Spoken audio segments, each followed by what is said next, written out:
库迪这波云顶慕斯系列新品太值得一试了，码住这期点单攻略真的能用上。Hello， 大家，这里是奶盖。新的风暴，不，本打工人新的续命神水已经出现了。昨天喝完这3杯新品，惊喜到我今天必须好好拍一期点单攻略分享给大家。迪迪的新皮肤也很戳中本颜控，据说是废墟艺术家联名的，单杯套餐就能给冰箱贴，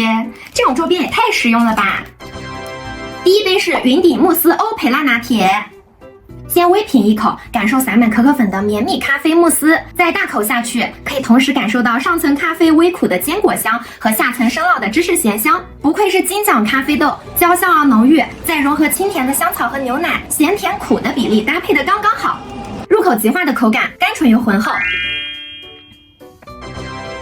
我相信大家和我一样，一看到慕斯这2个字，第一反应就是担心它会甜腻，所以这杯给我的惊喜呢，就是不额外加糖的甜度很低，不容易腻，而且这杯口感很柔和，适口性特别强，就是一杯可以喝的低糖版欧培拉蛋糕。第二杯是云顶慕斯海蓝生椰拿铁，这杯是不是颜值超高，看起来就很清爽。入口的瞬间就感觉口腔被椰香和咖香霸占了，先感受到清新的椰香和醇厚的咖香，然后越细品口感越丝滑细腻，一口清爽，一口醇香，感觉在喝一杯生椰慕斯蛋糕。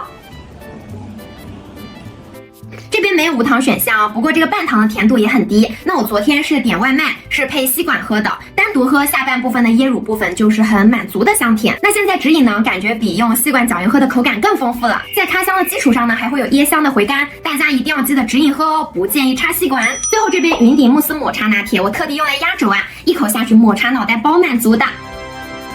这个100%有机高山抹茶是真的可以一秒醒神，有咖啡和抹茶的双重苦香，1+1大于2的完美融合。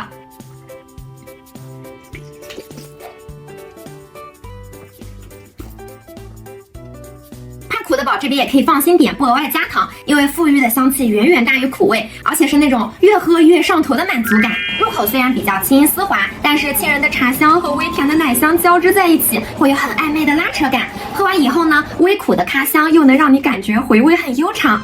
而且他家现在购买单杯套餐还有可爱的废墟联名冰箱贴赠送，收藏癖的我已经把3款都 get 啦。能看到这的要么就是库迪，要么就是我的真爱粉了吧，抬个咖。奶盖为了大家能喝到最满意的口感，可是3天喝了9杯啊！希望这期呢对和我一样的重度咖啡爱好者有帮助哦，大家赶快去试试，再告诉我你最喜欢哪杯吧。